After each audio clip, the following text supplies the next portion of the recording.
नमस्कार साथियों, क्लास 11 के ज्योग्राफी की कक्षा में आपका स्वागत है। आज हम लोग जिस चैप्टर का प्रैक्टिस करेंगे उस चैप्टर का नाम है खनिज एवं शैल। तो खनिज एवं शैल से कुल 10 क्वेश्चन का हम लोग प्रैक्टिस करेंगे। साथ ही साथ जो उनकी कुछ व्याख्याएं होंगी उससे अन्य प्रश्नों के उत्तर दे पाने में भी आप सक्षम हो पाएंगे। तो चलिए हम लोग शुरू करते हैं अपने खनिज एवं शैल चैप्टर के MCQ की प्रैक्टिस। आपके सामने पहला प्रश्न है कि निम्नलिखित में पेट्रोलॉजी किसका अध्ययन है? पेट्रोलियम, नेचुरल गैस, खनिज की संरचना एवं गठन, मृदा के प्रकार और टेक्नोलॉजी। तो आपका ध्यान पेट्रोलियम नेचुरल गैस पर जा रहा होगा, लेकिन दोस्तों नहीं, इसका सही उत्तर होगा यह जो है पेट्रोलॉजी जो अध्ययन है वो खनिज की संरचना एवं गठन का अध्ययन है। यह पेट्रोलियम से इसका लेना देना नहीं है। अब है क्वेश्चन नंबर 2, इग्नियस किस भाषा का शब्द है? कभी कभी इग्नियस शब्द का अर्थ भी पूछ लिया जाता है। तो इग्नियस शब्द का अर्थ है अग्नि और इसी से बना है आग्नेय चट्टान, जो कि चट्टानों का 3 प्रमुख प्रकारों में एक है। आग्नेय चट्टान, अवसादी चट्टान और रूपांतरित चट्टान आपने पढ़ा होगा। तो इग्नियस जो शब्द है वो किस भाषा से लिया गया है? जर्मन से, अंग्रेजी से, लैटिन से या फ्रेंच से? तो दोस्तों इसका सही उत्तर होगा ऑप्शन सी, यह लैटिन भाषा का शब्द है इग्नियस, जिसका अर्थ होता है आग। चट्टानों को टूटकर अपने स्थानों पर पड़े रहना ही क्या कहलाता है? चट्टान टूट गए, अपने जगह पर रहे, फिर हवा पानी कुछ के माध्यम से वो दूसरी जगह चले गए तो वो अलग क्रिया है। लेकिन अगर चट्टान टूटकर अपने ही जगह पड़े रहा तो क्या कहलाएगा? अपक्षय, अपर्दन, अनाच्छादन या अनावृत्तिकरण? तो दोस्तों इसका सही उत्तर होगा ऑप्शन ए। अगर चट्टान टूटकर अपनी जगह पर ही उसके अवशेष पड़े हैं तो अपक्षय कहलाएगा, लेकिन अगर टूटकर दूसरी जगह चले गए तो वो अपर्दन कहलाएगा। बेसाल्ट किस प्रकार का चट्टान है? रूपांतरित, आग्नेय, अवसादी या इनमें से कोई नहीं? तो बेसाल्ट जो है ज्वालामुखी के लावा से बनता है, तो स्वाभाविक है कि ज्वालामुखी में आग होता है, तो बेसाल्ट भी जो है वो आग्नेय चट्टान है। फिर हम लोग क्वेश्चन नंबर 5 की तरफ बढ़ते हैं। निम्नलिखित में कौन सा कायांतरित शैलों का प्रमुख लक्षण है? कायांतरित का अर्थ अगर आप जानते होंगे तो इसका उत्तर आप आसानी से दे सकेंगे। ऑप्शन ए परिवर्तनीय, ऑप्शन बी क्रिस्टलीय, ऑप्शन सी शांत, ऑप्शन डी पतरन। तो काया का मतलब होता है शरीर, अंतरित मतलब बदलना, तो काया का बदलना, स्ट्रक्चर का बदलना। तो कायांतरित शैल का जो प्रमुख लक्षण है ये शब्द में ही इसका उत्तर छिपा हुआ है। इसका प्रमुख लक्षण है परिवर्तनशील होना।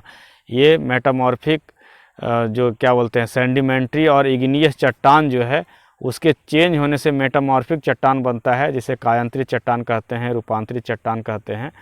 तो कायांतरित चट्टानों का प्रमुख लक्षण जो है परिवर्तनीय है। अब नेक्स्ट क्वेश्चन की तरफ चलते हैं। निम्नलिखित में ग्रेनाइट के 2 प्रमुख घटक कौन है? तो लौह एवं निकेल, सिलिका या एल्युमिनियम, लौह एवं चांदी, लौह ऑक्साइड एवं पोटेशियम। तो दोस्तों ग्रेनाइट का जो प्रमुख 2 घटक है वह है सिलिका एवं एल्युमिनियम। अब हम लोग 7 क्वेश्चन की तरफ बढ़ते हैं। विश्व का सबसे कठोरतम खनिज कौन सा है? टोपाज, जिसे कि हिंदी में पुखराज कहते हैं, क्वार्ट्ज, जिसे हिंदी में क्या कहते हैं स्फटिक, या हीरा या फेल्ड्सपर। तो दोस्तों सबसे खनिज जो कठोरतम जो खनिज है दुनिया का, बचपन से सुनते आ रहे होंगे आप, वह है हीरा। यह सबसे दुनिया का कठोरतम खनिज है।